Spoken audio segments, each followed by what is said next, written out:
on the platform of Beyond Law CLC, and his knowledge sharing has always been well appreciated, not only amongst the fraternity, but also by a common man. As now we have started taking sessions which are to help for the common man as well as the lawyers and students of law. Consequently, we have taken a specific topic on section 82 of CRPC as to what is the proceedings for the proclamation. And amongst us, we have Mr. Baswara, who is the member bar council of Karnataka, member bar council, and they have their own team by the name of Daksh Legal. We will unmute him since he is a knowledge partner in this endeavor, so that the knowledge is disseminated down to all common man, as well as students of law, practicing lawyers, as well as on the judicial front. The intent is that if one can understand the procedure, then it is always easy to understand the law itself, because as it's well known that judgments are not statutes. Basically, they help to interpret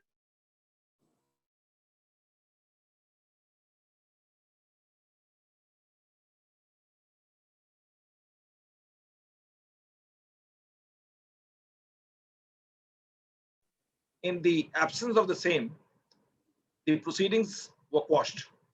Before we request Honorable Mr. Justice Tahaliyani, a former judge of the Bombay High Court, I will request Mr.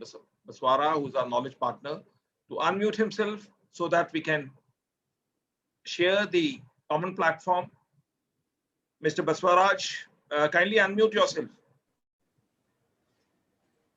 Yes, Baswaraj. Good evening, sir. I'm sorry for the little dress. Good evening, sir. Good evening. Good evening. Good evening.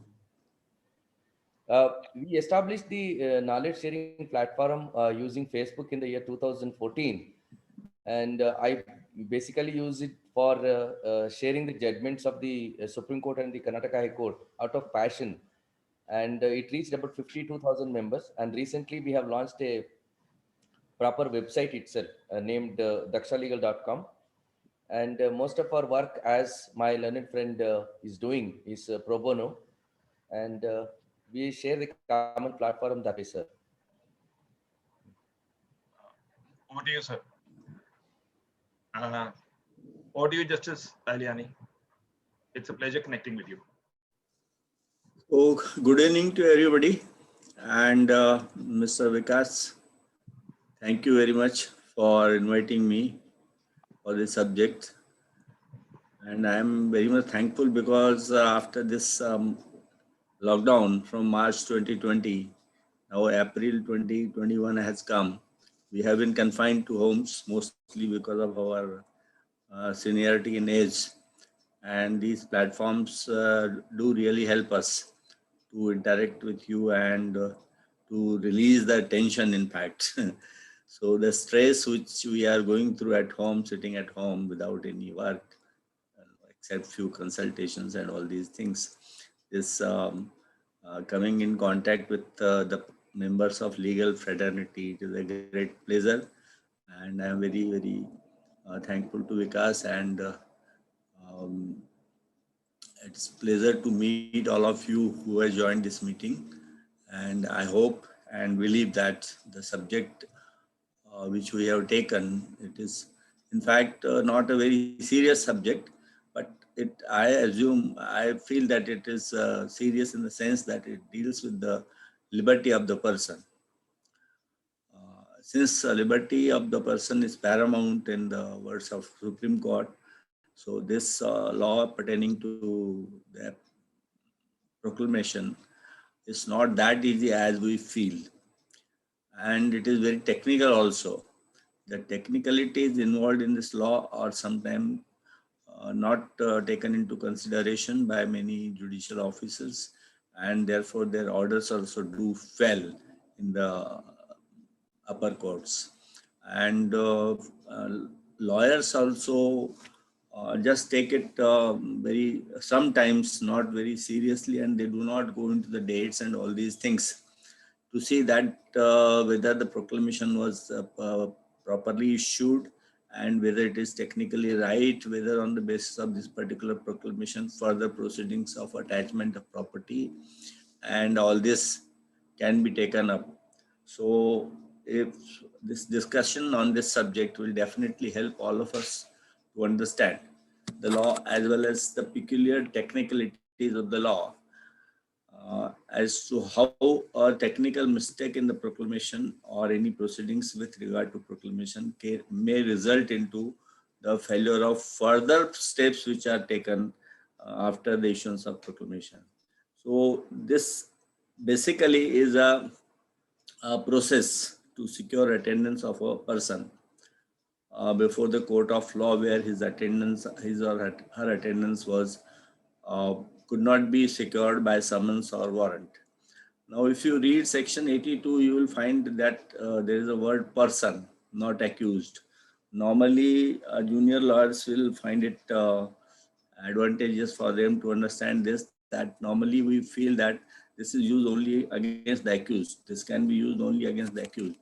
This is mostly used against the accused, but this can be used against any person whose attendance is required before the court. So opening sentence of the section 82 said that if any court has reason to believe, whether after taking evidence or not, that any person against whom warrant has been issued by it has absconded or is concealing himself so that warrant cannot be executed. So any person includes whose attendance was required. By summons he could not appear, then warrant was issued. Particularly, you can say that after the accused, this section is applicable to the witnesses who are avoiding to appear before the court for some or other reasons. There may be the witnesses who are threatened. There may be the witnesses who are, won over by the accused and they are not attending the court. So sometimes you see this process can also be used against the witnesses also. Any person includes accused and witness both. Therefore, particularly the word person is used in section 82, that is to be noted. Now, why proclamation is issued? And because the summons failed to secure the attendance of the accused, that is the normal procedure of securing attendance of the accused or witness before the court. Even in the cases of bailable offences, attendance of the accused is also secured by summons mainly. And if he fails to appear on summons, a bailable warrant is issued and then non-bailable warrant is issued. Now, in this section, you will find that absconded against whom a warrant has been issued. Now, this warrant word includes bailable warrant as well as non-bailable warrant. So it is not that only proclamation can be issued against a person against whom non-bailable warrant has been issued. Proclamation can be issued against a person against whom bailable warrant has been issued. Warrant includes both. Suppose he fails to give bail, then he is to be arrested and brought before the court. So if there is a person, mainly we can say accused, who is not appearing before the court despite service of summons, bailable warrant and non-bailable warrant, then mostly this procedure under section 82 is adopted by the courts. While adopting this procedure, normally there is a report of police that summons could not be served because he is not available at home, locked, or his family members told us that he is not, he has not been contacting them also, and they don't know his whereabouts and all these things. If such report is submitted by the police, then the first thing the magistrate normally do is to issue bailable warrant. Second thing is, thereafter he will issue non-bailable warrant. And lastly, he will have to issue proclamation to secure the attendance of such person. Now, proclamation has to be in writing. And the section is very clear that when there are reasons to believe means it's not a mere formality that warrant has not been executed, issue proclamation. Normally, you see in the magisterial courts, it is done with one stroke of pen that warrant has come back unexecuted, issue proclamation. It's not, according to me, a proper procedure. The proper procedure is to record reasons. You record your belief. Why do you believe that the person has absconded or he is concealing himself so that the warrant could not be executed? These reasons are to be recorded in writing because they are necessary. If these reasons are not recorded, the satisfaction of the magistrate is not recorded before issuing the proclamation, then the further proceedings may come in trouble. The further proceedings are attachment of property, which is also one of the coercive methods to secure the attendance. Because if the property is attached and the person appears, property is also released. We will discuss that in the later, in the course of this discussion. So the first thing, emphasis is on the person. Second is reason to believe. Third is that recording reasons into writing by the magistrate that for these reasons, I believe that this person has absconded or he is concealing himself so that the warrant could not be executed, and therefore I find it necessary to issue proclamation against him. This is subsection 82, subsection 1, issuance of proclamation. There is three things we discussed, essentially reasons to believe, person may be accused or witness, and the reasons to believe to be recorded in writing. These are the three important factors to be borne in mind as far as section 82(1) is concerned. Now let us come to the next subsection.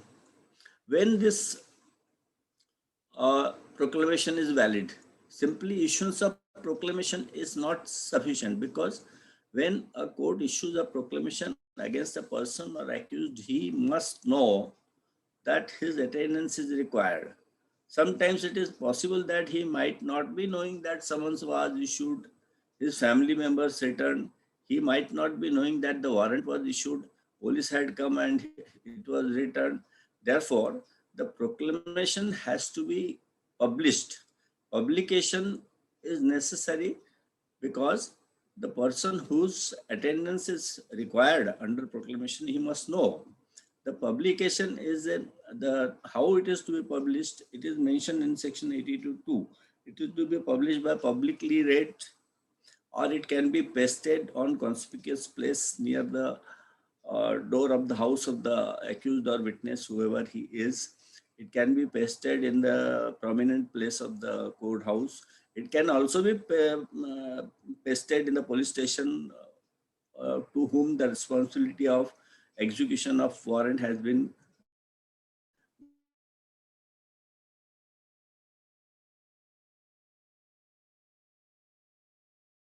Where the person whose attendance is required comes to know that such a situation has arisen, and now if he wants, then he can surrender before the court. So publication is very much necessary.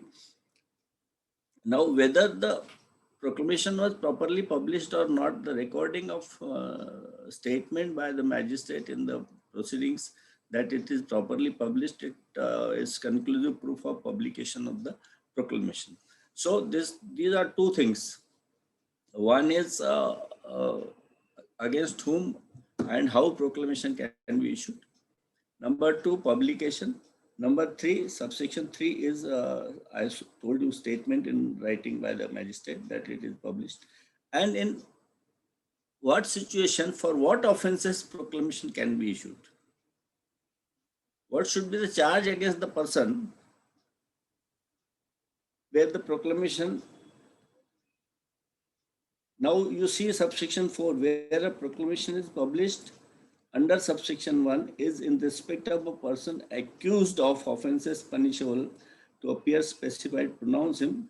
Now, when a person can be declared proclaimed offender, now proclamation can be issued against the accused as well as witnesses. But witness cannot be declared as proclaimed offender.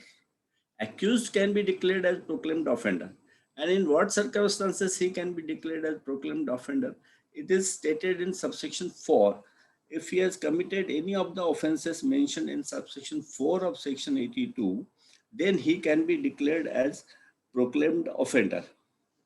If he fails to appear at the place specified in the proclamation. Therefore, if we analyze section 82, first I told you three things are in subsection 1. 2 is publication, 3 is statement of the magistrate, 4th is section 4 is particularly with regard to the accused, because it deals with the subject proclaimed offender. The witness is not offender. Accused only is offender. So, and this proclaimed offender can be declared if he has committed any of the offences mentioned in subsection 4 of the of section 82. Now, how this declaration of proclaimed offender is made? The declaration of proclaimed offender is made, the procedure is similar to the publication of proclamation. The way we publish the proclamation, a similar method is adopted for declaration that the person is proclaimed offender. Now we deal with section 83.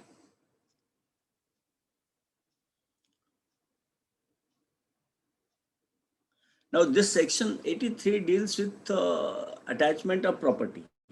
Now attachment of property is also a method, is also a process to secure the attendance, because he has not appeared despite publication of proclamation, despite people knowing, because proclamation can be published in the newspaper also.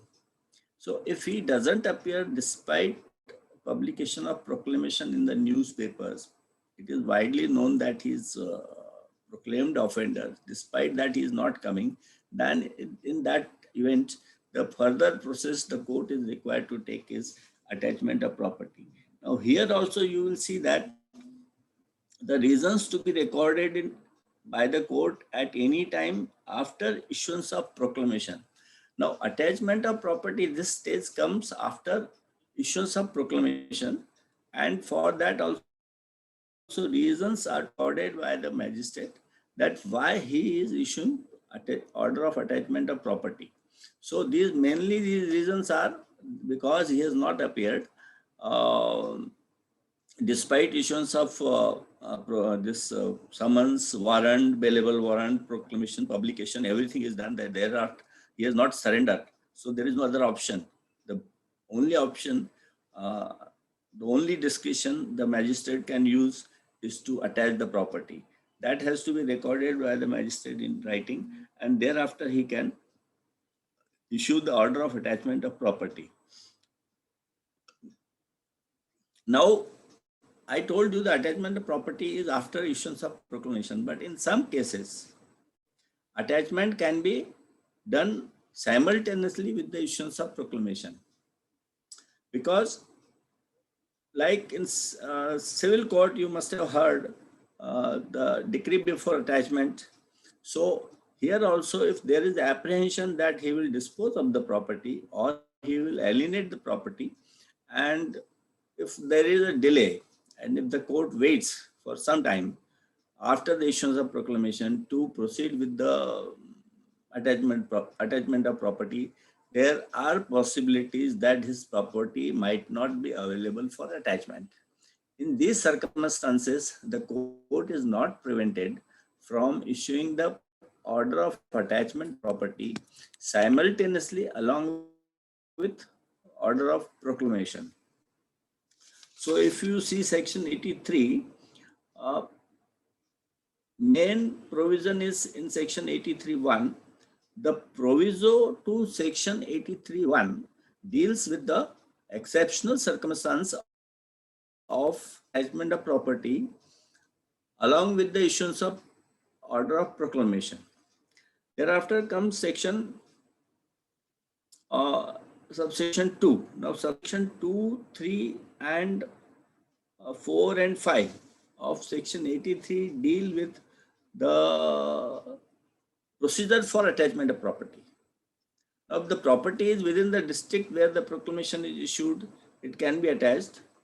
if it is without district, means out of district where the court is situated, the district magistrate means collector can be authorized, because you see ultimately the these proceedings of auction and all these things which may come at later, which might come at a later stage, in some cases are to be held by the revenue authorities. Therefore, you see the district magistrate here means the collector. And if the district magistrate is police commissioner or somebody else is designated as district magistrate, then it has to be endorsed to that authority. So the court is concerned with the fact as to who is the district magistrate, whether it is a collector, or in some cases like Bombay, you see district magistrate powers are given to the commissioner of police. So the district magistrate, in some cases, mostly in official area, the district magisterial powers are given to the collector only. And those executive powers are given to the deputy collectors, tehsildars also, delegated. In metropolitan cities, particularly in Bombay, to my knowledge, the police commissioner is having powers of district magistrate, like in under Arms Act, the sanction is granted by the district magistrate, so it is granted by the police commissioner or the person to whom the powers are delegated by the police commissioner.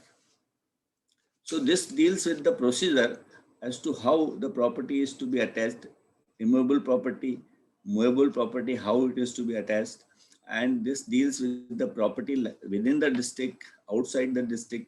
And you see the procedure is seizure by appointment of receiver, by prohibiting the delivery of property to the proclaimed offender to any other person. Now suppose the proclaimed offender has a property or a flat, house property or landed property, which is in possession of his relatives, wife, children, or some other relatives, and he is not obviously available. So the possibility is that his the possession, they may part with the possession of the landed property or house property, and they may take some money from the third party, and third party interests are created in the property. In that event, when we go for the attachment and all these things, the legal problem arises.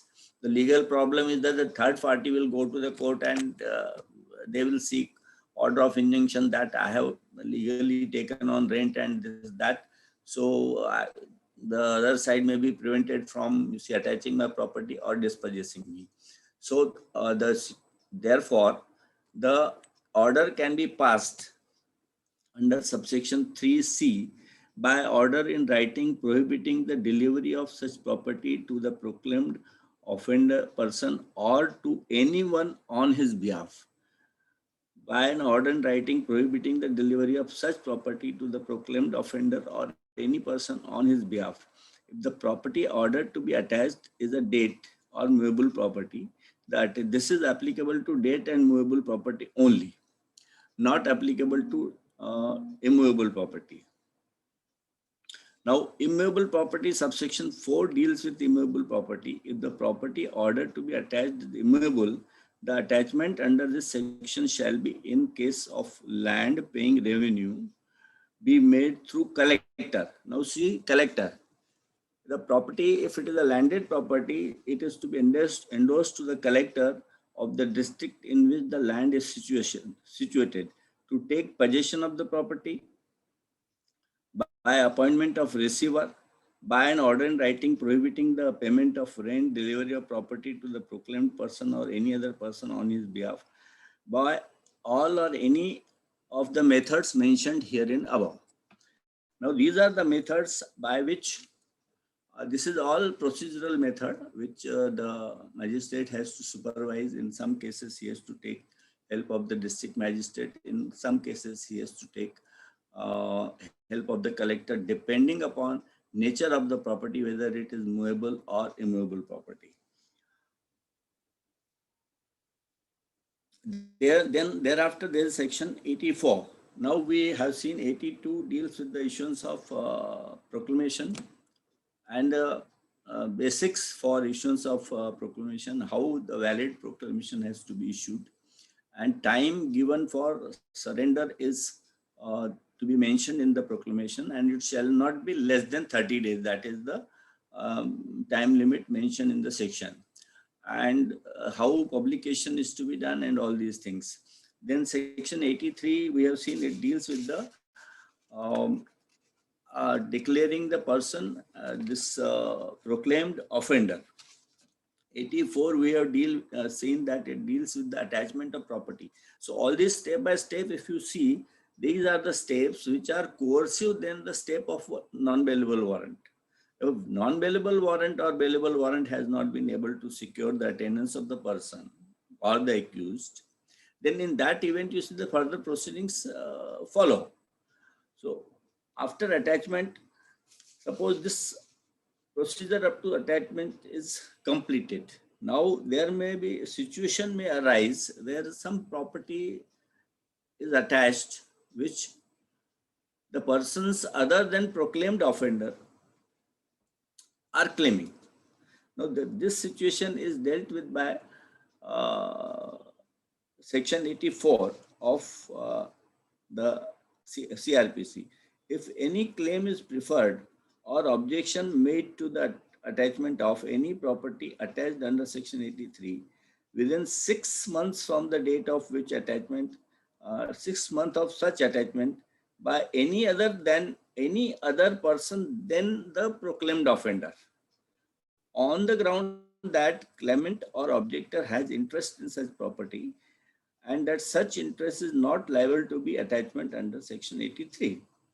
The claim and objection shall be inquired into and may be allowed or disallowed in whole or in any part, whole or in part. Now, in such situation, suppose the person who claims he dies, then the proviso deals with the situation that his legal representative may come before the court and they may continue with the claim raised by their predecessor.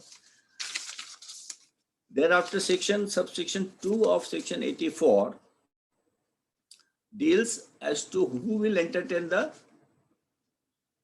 claim or objection raised by a third person, not a proclaimed offender.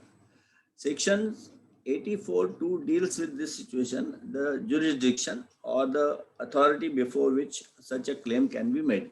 Now, 84(2) says that if the property is within the jurisdiction of court by which the order of attachment is issued, then you have to approach that court. And if the property is in some other district, then the claimant or objector has to appear before the Chief Judicial Magistrate.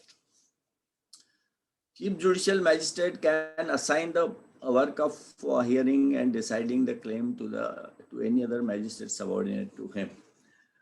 This is in the proviso of section 84(2) of CRPC. Now, if the claim is disallowed, the claim or objection is disallowed by the magistrate or the court before whom the claim or objection was made by the claimant other than the proclaimed offender, then in that event he can file a suit that is stated in subsection 4 of section 84 of CRPC.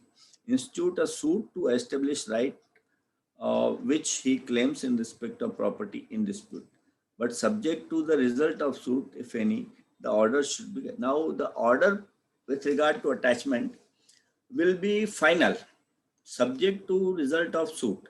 Now, as all of we know that the property rights are decided by the civil court. Therefore, if a civil court decides that the claimant has a right over the property, then that order of attachment of the magistrate will be subject to the order of the civil court. You must have seen in section 145 of CRPC that the applications are entertained by the magistrate when there is a breach of peace involving dispute over the property. And if those orders of under 145 of CRPC are also always subject to the order of the civil court. If civil court decides that this XYZ person has a right to possess, then the order passed by the magistrate to in favor of some other party to remain in possession is a procedural order. It is an order passed by the magistrate to prevent the breach of peace and not to decide the title over the property. Therefore, the title deciding authority are civil courts. If the civil court decides a title of particular person, the criminal court cannot interfere in that. This is the essence of subsection 4 of section 84 of the CRPC. Then we come to section 85. 85 is the release, sale, and restoration of attached property. When the attached property can be released. If a proclaimed person appears within the time specified,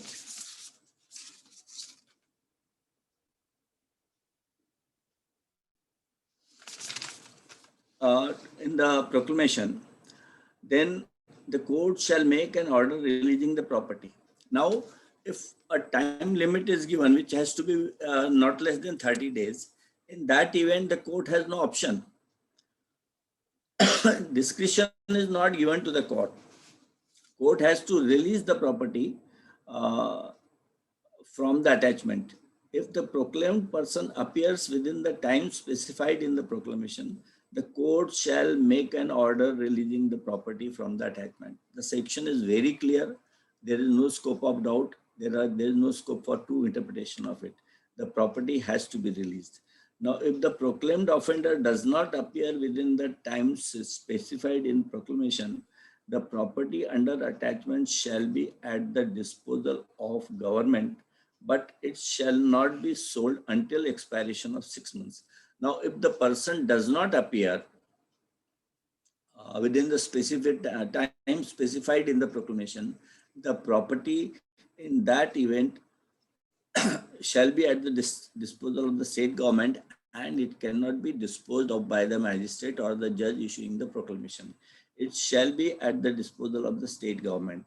And if that time limit has expired and property has, you see, been at the disposal of state government, then the magistrate cannot do anything. Now, what magistrate can do is under subsection 3, if within 2 years from the date of attachment, any person whose property is or has been at disposal of the state government appears voluntarily and is apprehended and brought before the court by whose order the property was attached or court to which such court is subordinate, and he proves to the satisfaction of the court that he did not abscond and was not concealing himself for the purpose of avoiding execution. In that event, you see, the such property, if the same has been sold, the net proceeds had not been concealed himself for the purpose of avoiding execution, and that he had not such notice, he had no such notice of the proclamation as to enable him to attend within the time specified therein such property, or if the same has been sold, the sale proceeds thereof.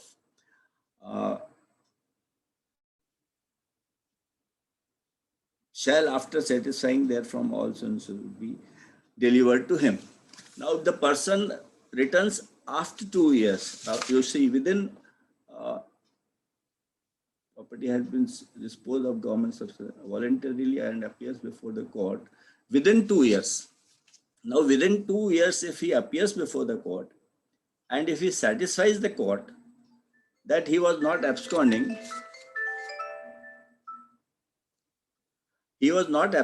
and he had no intention to avoid the process of the court. He had no knowledge of issuance of proclamation, and therefore he could not appear before the court. Had he knowledge of issuance of proclamation, he would have appeared long back before the court. If that satisfaction is recorded by the court, and if he is satisfied to that extent to the court, then court may release his property to him. And after 6 months, suppose the property is sold by the government. In that event, the sale proceeds after deducting the expenses incurred by the government for selling or anything, storing and everything, or whatever money is spent by the state government to preserve the property, to sell the property, all these things, after deducting these expenses, the rest of the amount has to be released to the person who satisfies the court that he did not abscond. He was not avoiding the execution of warrant. he had no knowledge of the proclamation. So essence of this section, release of property section, is that he has to satisfy the court that he had no intention to uh, abscond, or he had no intention to avoid the process of the court. Now, there are such cases are very few and far. Mostly the stage of, you see, attachment of property, property vesting in the government, and then government selling the property comes in the cases where the person is normally avoiding or not attending, and he attends later on because maybe there could be some change of circumstances, or there may be circumstances which are now favorable to him, or he cannot remain as an absconder for a long time because it is not very easy to be away from the family and all these things. There may be some, you see, pressing reasons for him to come back. He will try to satisfy the court, but my experience is that it is very difficult to satisfy the court after reaching this particular stage. There may be rare cases where the court may feel that no, he is a genuine person, and this genuine person must be required to be protected, because as initially I said, personal liberty is paramount, and we cannot take away personal liberty of any person without due process of law. So due process of law has to follow. Now here another issue may arise after, you see, the section procedure of section 85 is over. Whether the property is released to him or not released to him, that is a different issue. But once a warrant is issued to him, against him, and obviously he was on bail and warrant has been issued, the law is that once you remain absent and if you commit breach of condition of bail, your bail bond is forfeited. Now, if when you execute a bond, you undertake to the court that you will remain present before the court on each and every date, you will abide by all the conditions imposed on him, which may include attendance at the police station, not leaving the country, depositing the passport, and all these things. So if the warrant is issued, that itself, you see, indicates that his bond has been forfeited. Any breach of condition of bond results into forfeiture of bond. And one thing I must particularly mention here, that it is not necessary for the magistrate to state that his bond is, he has forfeited his bond. Once he commits a breach of condition, he forfeits his bond, and the further proceedings for recovery of the bond amount are part of that, which could be a penalty imposed by the magistrate depending upon the facts and circumstances of the case. It may not be the full bond amount. Part of the amount may be recovered as a penalty, and part of the amount might be remitted. Suppose there is a bond of 1 lakh, court may impose penalty of rupees 25,000 and 75,000 may be remitted. So these proceedings of forfeiture of bond due to breach of condition. See, he did not abscond. He was not concealing himself, but he knew that he has to attend the court. Suppose he succeeds under section 85, it is not necessary that he would succeed in securing himself from the forfeiture proceedings. These two proceedings are totally independent. Even if he succeeds under section 85, the forfeiture proceedings and imposition of penalty and recovery thereafter, the procedure is again the same recovery as the land revenue from the immovable property or attachment of movable property, and all these things, they will follow separately. So section 85, success of the accused under section 85, success of the proclaimed offender under section 85 does not necessarily lead to the condition that he will succeed or he has, he can prevent he can escape from the liability of forfeiture of bond. Liability arising out of forfeiture of bond is altogether a different issue, which will have to be decided by the magistrate on its own merits, and it has nothing to do with the proceedings under Section 85 of CRPC. Then last section of that proclamation is 86. Now appeal lies to the court, where the appeals from that court issuing proclamation are normally filed. So this is the appellate authority mentioned in the Section 86. So we have, you see, discussed from 82 to 86, 85, 86 of CRPC. And I had been working as a magistrate for a very long time. Thereafter, I was session judge. So my experience shows that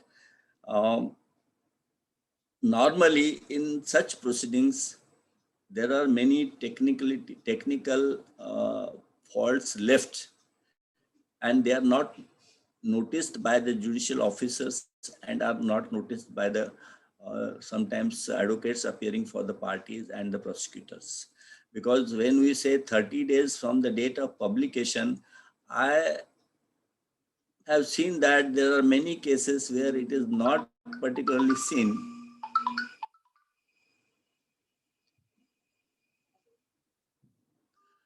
There are many cases it is not seen whether 30 days period from the date of publication has expired or not.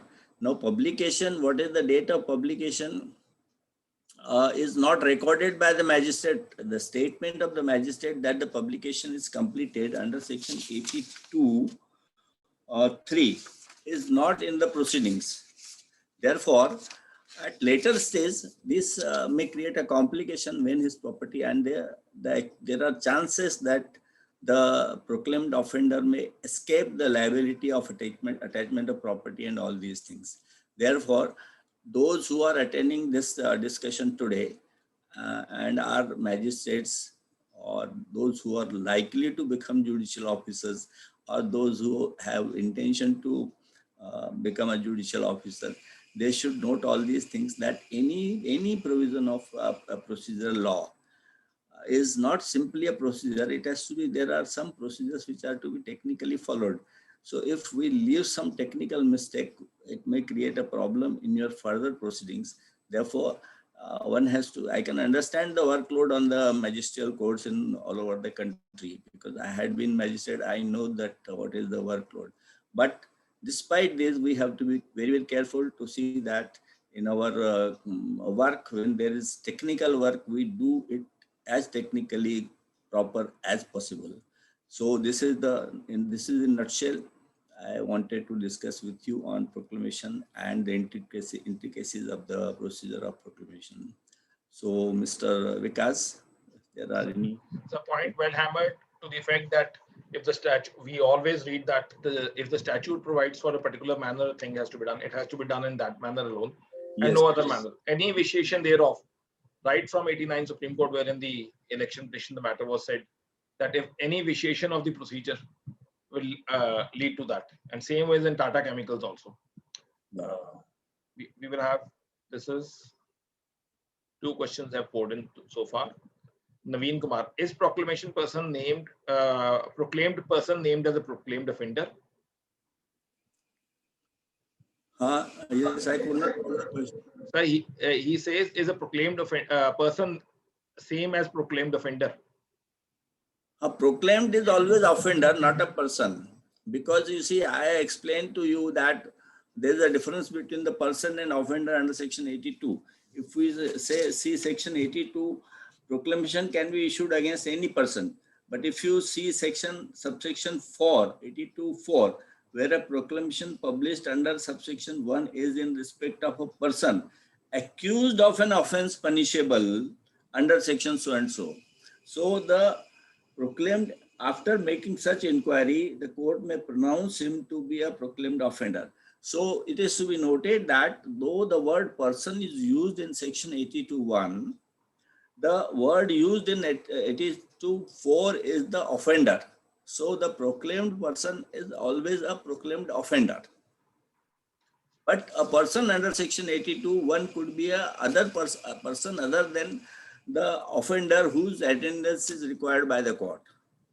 He further asked, what is the purpose of declaring the accused as a proclaimed offender under section 82 subclause 4? The purpose is, you see, to follow the further proceedings of attachment and all these things. And there are some international, you see, arrangement between the parties. If you declare him proclaimed, then you can seek assistance of the international agencies to, if he has run out of the country, if he has fled away out of the country. So you can take, you see, the assistance of foreign agencies to secure his presence. Like you see, you have seen extradition proceedings and all these things are there. So once you talk of this thing, acquiring foreign this thing, the next question is by Praveen Kumar. If the accused has left the country and police has the information that the accused is concealing himself in abroad, then where the proclamation is to be published, abroad or at the place where he previously resided? No. Proclamation is always to be published in the manner provided in CRPC, is a normal place of abode. We don't know where does he stay in, does stay abroad. So his place of abode here, his home place, his, you see, the police station, courthouse, publicly pronouncement, and all these things, we have to follow this only. CRPC. Eventually, it is the last known address, according to you. Last known address of the this. Because you see, when he executed a bond and undertake to the court to remain present, he gave his address in the bond. So that address is the address with us. If the court, you see, issues proclamation on that address and follows further proceedings properly without any technical mistake, then there is no issue. Whether he has fled out of country to any other country, there is no necessity of service to him in the hotel where he is staying in London or Washington. This is by Arun Kumar. Is there any remedy for a proclaimed offender? Remedy in the sense? So probably would be, I can only gather, let's assume, we can say there are twofold, according to me, that either he can get this proceeding set aside, or he can say that it is not within the parameters of section 82 or these sections which have been specifically provided. Either he has to find out some technical mistake in the proclamation publication, and he has to convince the court, lawyer has to convince the court that the basis for attachment or issuing, declaring him proclaimed offender under section 82(4) by itself is wrong. Therefore, further proceedings could not have been taken, one. And secondly, he has to come before the court under section 85 and satisfy that he is a genuine person. He had no intention to abscond. Once he satisfies the court, then he, you see, he can secure his property back. That is the section 85. This is by Sayyaram. He says, I have a doubt. Let's say there is a criminal case going on in a criminal case, a court. That is XYZ property belongs to that person by means of a Benamidar. But the Benamidar proves in civil court that the property in fact belongs to him. Will the order of civil court be binding in a criminal court? Of course, it will prevail. I have already said that the title of the property is to be decided by the civil court. And that is mentioned in the section that subject to civil court's order. This is by Abid Khan. Can proclamation be challenged before the High Court or a Sessions Court? Appellate powers are there. Section 86 is there. Appeal is there. Yes. This is by Naveen Kumar. What if the PW is not appearing despite non-bailable warrants? Can the court attach his property? The attachment is to be issued against the proclaimed offender. And now you see proclaimed offender is under section 4. Now, if you see section 5 of section 83 of CRPC, the court issuing a proclamation under section 82 may, for reasons to be recorded in writing at any time after the issue of proclamation, order the attachment of property, immovable, movable, or both belonging to the proclaimed person. Now, section 85 deals with the proclaimed person, not proclaimed offender. Okay. So the attachment of property to my mind will be applicable to the witness also, if the proclamation is issued against him, because section 83 deals with the proclaimed person, not proclaimed offender, under section 80 subsection 6 of 82, subsection 4 of 82. So before we conclude, I will ask Mr. Swaraj to unmute himself so that he can share his knowledge. The way the questions are pouring in and the way the participants are watching us live on the Facebook, it shows that the people have actually cherished that session which you have shared with us. Yeah, Mr. Swaraj, kindly unmute yourself. A vote of thanks from Yes, sir. on behalf of Daksha Legal. Yeah, I have noticed one thing over a period of time. There are seminars and seminars, and I'm not finding fault, but everybody wants to talk about the basic structures, constitutional morality, this, that, and all. But some of the core issues which regulate the proceedings in a criminal court every day, or which clear the doubt of the junior advocates, are not being addressed by the seminar, the persons who conduct the seminar. I'm really glad that this mission is undertaken by my learned friend, and of course, I will have my complete cooperation in this regard over a period of time. So, thank you very much, sir. As a matter of fact, for example, we conducted the seminars on several aspects touching the civil court jurisdiction, return of plaint, rejection of plaint, etc. No, they were attended by juniors in large scale because those are the aspects which we deal with every day. The larger aspects, like said, touching the constitutional aspects, we can find it in abundance. But a matter like this, issue like this, proclamation, rejection of plaint, return of plaint, recall of witness, these are the things which really help the junior advocate, sir. This is what I feel. As Mr. Baswaraj has said, and we have the endeavor is entire on the platform of Beyond Law CLC and Daksha Legal, so that the empowerment of knowledge is the best way, not only for the legal fraternity, but society at large. Yes. And in that pursuit, we have already done more than 310 webinars. Those who have missed it can like, share, and subscribe to the Beyond Law CLC channel. We are also there on the LinkedIn as well as on Instagram. You can follow us. Tomorrow, the session would be power of the appellate court, under the Code of Civil Procedure Code. It is by Shinghar Murli. He has already done various sessions on our platform, and they are doing tremendously well. So do stay connected. Since it's a working day, tomorrow it will be at 4 p.m. And thank you, Mr. Justice Tahaliyani. It has always been a pleasure. The way you explain it in a simple, lucid manner. And that's what they say, that don't use jargon of words, but it should be a simplified manner so that even the common man can understand. And that's always been your hallmark, to explain in a very simple, lucid manner so that everyone can understand. Thank you to all those participants who have been watching our webinars, and especially the today's one, live on the Facebook and on this platform. Thank you once again, and do stay connected with us. Everyone stay safe, stay blessed, and one should keep on maintaining the precautions, as the COVID surge is on much higher side than what it was when we were threatened on the last year. So I can only request and pray to everyone that we should keep on maintaining the